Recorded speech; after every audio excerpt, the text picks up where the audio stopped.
Hey guys, Mike here. I cut my own hair. I've been doing it for 20 years on and off, and I do primarily cut my hair versus going to a hair salon to cut it. And it's just more convenient. I don't have really fancy hair. But here's the thing. This actually takes some work. You see this? It looks really simple, but I'm sure a lot of you during Corona have figured out that cutting your own hair is really not a simple thing to do. But since I've been doing it so long, I've used a lot of hair clippers. Now, I don't do a lot of hair cutting videos. In fact, I don't think I've ever done one that I've posted publicly on YouTube. So I got this hair clipper set sent out to me just for a review. I don't have any other strings attached, and they just want me to review. So no one is going to actually see this before posting this. So I'm just letting you know full up front that I got this for practically for free. Now, I'll have a link down below for this. This is a Toovren hair clippers. It is a cordless rechargeable hair clipper set. I have a lot of them, and frankly I don't spend a whole lot on these because the ones that I get from Costco are typically pretty good enough. But sometimes I want something that is really cordless and that can also be plugged in to be used at the same time. So this was nice. So thank you, Toovren, for sending this out for me. So let me just show you what's going on inside. What I really like now is that a lot of things will charge via USB. That's pretty annoying when you want to use your hair clippers or shaver and you can't find the charging thing. And that probably doesn't happen to a lot of you, but if you travel a lot, like I do at times, it's a little bit hard to keep all my shaving components already together and shaving and hair cutting stuff together. So this is really nice. So this is USB 2.0, and you got what appears to be a relatively proprietary plug. So that's a negative, but the plug looks pretty simple enough. I suppose I could jury rig something to charge off of USB.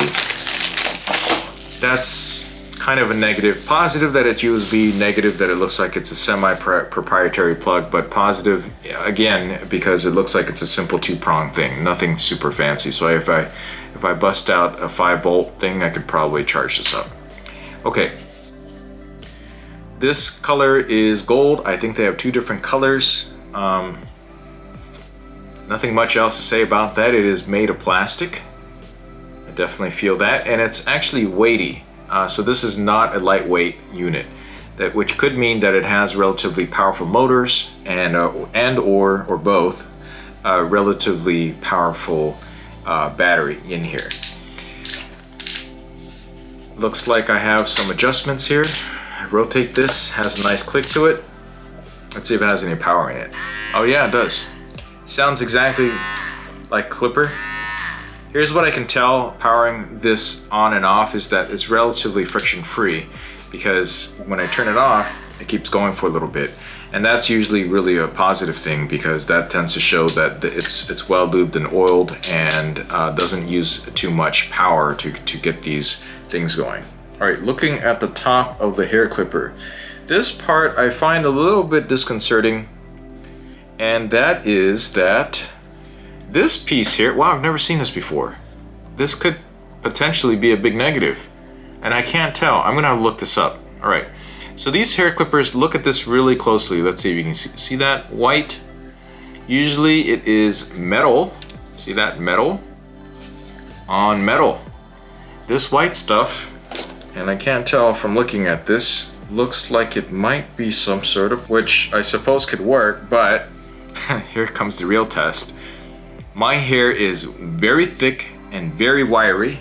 If you can't tell, I'm 40 something, and I don't have a lot of white hair, maybe because, you know, all my life force goes into my hair really thick. Okay, so I'm gonna have to test that out. We're gonna have to see. I'm sorry about the sound of this. This has a lot of little attachments here. Let's see what size this goes from. So we've got, appears to be a few different attachments here. starting with, I hope they have a 0, because I've been using a 0 lately. So it looks like I have a 3mm. Oh, that's too bad. 3mm. Let's see if I can go in order here. 3mm, 6mm, 9mm, 12mm, 15mm, and then an 18mm. Yeah, I wish they had the guide numbers on there, the standard guide numbers that are being used by most of the barbers. And then finally I have this little brush that helps to keep the hair out of these things here. And then I have a little bit of adjustment to adjust the teeth. So if I click it, see that? It goes in and out a little bit. It's helpful in adjusting the style and the cut. See that? It's just a touch. It has 3 different settings, from 2 all the way down to 0.8. I presume millimeters. Yep, it is 0.8 millimeters. Then looks like there's a slot opening here for the battery, but let me see if I can actually open that up. I didn't think that the battery is removable. If it is, that's a positive, because oh yeah, it is removable. Look at that. All right, so it's a regular standard CR18650. So I gotta give a real positive for that, you see, because you know, with some of these other third-party shavers, even the ones that cost several $100s, $200 or $300, they have non-removable batteries. So once the battery is completely dead, you pretty much have to recycle it properly and then throw the thing away. They're not meant to be replaceable. This is one of the few replaceable ones that I've tried. I suppose it's a sign of the times, and I definitely appreciate that, because I can actually use this with a bunch of other things, because it's a standard 18650 with 1800 milliamp hours of capacity. And even my phone powered gimbal, sorry about that shake there, my phone powered gimbal uses this. So that's something I appreciate. So now I guess the only thing now left is to go ahead, after this unboxing, is actually go to try to trim a little bit of my hair. Looks like it's almost time for a little bit of a trim. So before I can go ahead and use this, supposedly I should charge it for several hours, 5 hours or more. But what surprised me about the user guide was that it claims there's a 5-year warranty on this guy. So that just means that they can produce these probably super cheaply, so there's gonna have a ton of them. And really the only pieces that'll probably fail are the battery, which I don't think is covered for 5 years, but you can easily replace one anyway, and also the cutting blades up here. That's really going to be a really easy piece to fix, and there's also practically no friction whatsoever. So maybe that's why they can do it. Time will tell whether or not this thing's going to remain sharp throughout that whole period. I guess I'm just gonna have to wait and see. I guess I'll update this review 5 years from now and let you know how this really works out, or at least a year from now. Yeah, you can ask me 5 years later. Anyways, I gotta charge this up for a couple hours.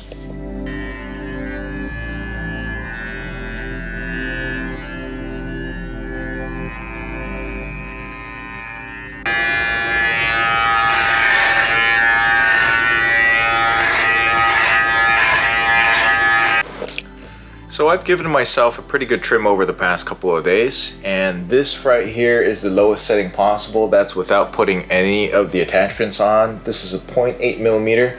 I did a fade all the way up to 1.8 and 2, all without the hair comb guides. So I'm pretty impressed by what I'm able to do without them, and because I kind of like to keep it kind of nice and clean, seems to work out pretty well for me. So I think at the $30 price point, this is not a bad deal because I don't need to plug something in. It's got replaceable batteries, and it seems to work right outside the box. I can get a good part of my cleanup of the hair that I have going on here without any additional attachments, let's say when I'm on the go. Plus I could remove the battery if necessary and travel with it. I could use the battery for something else. The whole thing costs about $30. If there's any areas to improve about it, I'd say one, I would really love if there was some waterproofness on here. One of the major factors and issues of why I don't use or cut my hair as often as maybe I'd want to is just the cleanup, you know, the hair. And being able to rinse something under a running faucet would have been really awesome. Number two, the charging cable that it comes with seems somewhat proprietary. That's not something I could just go around and pick up. I wish they had chose something else that was a little bit easier to do, but then again, these batteries, you could use any other third-party battery chargers that would charge at 18650s and you should be okay too. So I might get something like that. I have a link down below for something separate for that. So overall, I'd say it seems to be a pretty solid buy. All right, that's it for this video. Please give a like, subscribe for more, and I'll catch you in the next one. Thanks for watching.